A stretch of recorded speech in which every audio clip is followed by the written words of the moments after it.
episode something. So may kasalanan ako sa inyo, or may kasalanan ako sa sarili ko. May nagawa ako. Wouldn't it be nice if we were older, then we wouldn't have to wait so long. Yan po kayo. Welcome sa Comrade Fitness. Back at it. Ganda.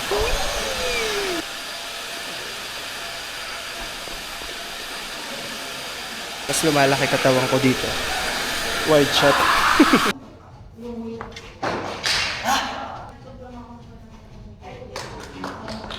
Nice one.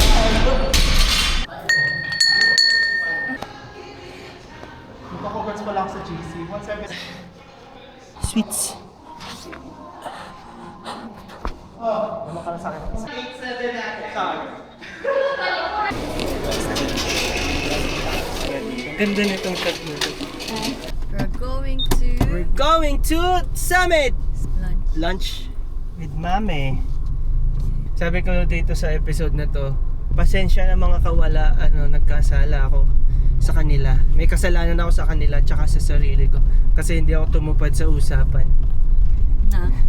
Sabi ko kailangan maka 200 subscribers bago magkaroon ng ganito.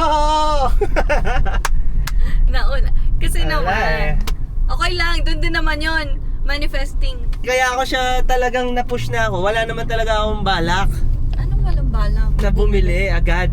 Agad? Oo, kaso may nakita kasi kami sa marketplace. Ang mura. Shoutout kay hindi ko na bibigay yung buong name. Baka maunahan nyo pa ako sa iba niyang binibenta. Kay Sir Kim, maraming salamat. Nakuha ko tong Osmo Action 5 Pro. Second hand to actually, pero nakuha ko siya ng 17K.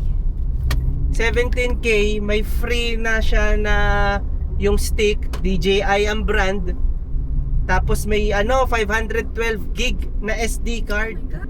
So sabi ko, parang kung ang bibiling ko sa kanya yung standard, yung original kasi, yung brand new na standard, 22K.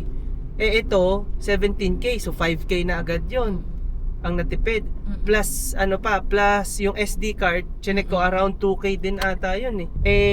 Pa yun hindi yun basta-basta SD card, yun ay 4K capable na yun ang sinushoot ko ngayon, 4K to. So 7K na. Tapos yung DJI stick ata, sabi niya around 2K din. Tapos chinek ko yung pendant kanina, nadaanan ko sa Lazada habang namimili ng iba pang accessory. Oops! Oops! Sabihin na 500 or 5 to 1K. Ang ganda ng quality ng kanya. So nasa almost 9K ang natipid ko. Tapos kung iisipin pa, ang original plan kong bilhin ay yung combo na version nitong Action 5, which is around 29K. Yun yung may kasama ng 3 battery, tsaka yung stick. Walang card pa yun. Oo. Card yung importante sa akin. Yung battery actually, hindi ko pa naman kailangan ng 3 battery kasi goods na daw to for 4 hours of recording. Wala naman akong plano mag-record more than that. Tamang isang episode sa isang araw, goods na ako dun Actually, yung isang episode nga natin, multiple days pa yun. So makakapag-charge ako sa bahay. So hindi ko kailangan ng extra battery. Nung chinek namin kahapon, mahal, nung inalis mo yung battery. Oo, kasi sabi niya sa akin, twice niya pa lang to nagamit. Siyempre, in-inspect natin. And makinis, lahat makinis pa, walang scratch.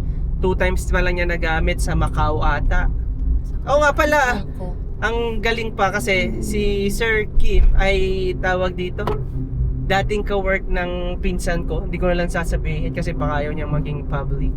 Basta ka-work siya ng pinsan ko before. Tapos ang coincidence pa, ka-birthday kita, Sir Kim. March 2, inad ko kasi siya sa Facebook. Nakita na.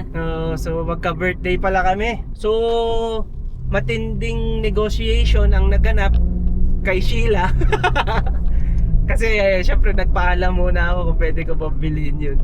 Hindi pala nagpaalam, nagmakaawa. Lahat na ng tactics ko ginamit ko, puppy eyes, guilt trip. Sige, wag na lang. Sige, hintayin ko na lang yung 6. Speaking of ano rin pala, Osmo Action 6, naisip ko rin kasi dahil nga sa sobrang mura, or hindi man sa sobrang mura, pero sa mura kasi nito, pwede ko naman siyang ibenta ulit kung sakaling lalabas alam yung na Action nila na 6. 17. Di benta ko sa kanila na ng 15. Oo nga no. Pero ang maganda kasi, may nagagamit na ako ngayon, di ba? So nice. Nakakapag-vlog tayo sa sasakyan. Ganda, Di ba? guys. Tingnan nyo naman tong view na, Hans! Pag may gato ka nga naman, mapapa-vlog ka eh. Di ba? Ganda. Ayun, so na-convince sa Sheila. Yes. Buti na lang, takbo kami sa Batangas. Agad, Oo, oo. kahit hapon na gabi na kami noon para dumating kami sa Kahapon na. SM Batangas. Ano na? Sound check. 6 Mic test, PM. 1, 2. Ayun. Hello. So anong lesson Thank dito? you kay Sir Kim. Hindi kasi ayoko naman talaga ng yung mga upgrades na pwede namang hindi pa gawin. Pero on the other side of the coin kasi,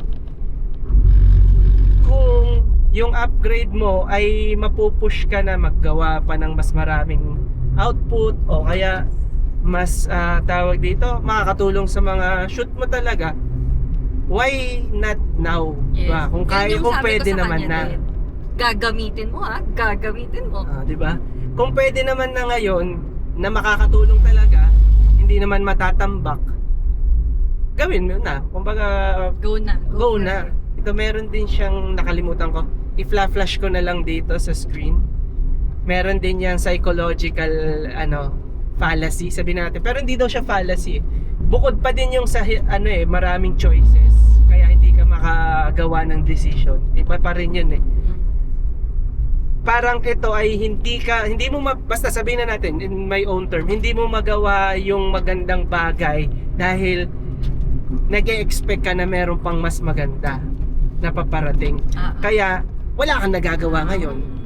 So stagnant ka. Kasi meron sabi sila na kung anong meron ka, yun na lang, yun ang anin mo. Oo, Pero wala ikaw ako eh. hindi. Hindi, meron ka, may camera ka, may Camera naman. cellphone. Iba talaga pag kunyari, nakuha mo yung gusto mo, mas nagiging kang gawin. Driven ka. Yung mga dapat. Parang mas napupush ka Yes. mag-produce, Iba na eh. output.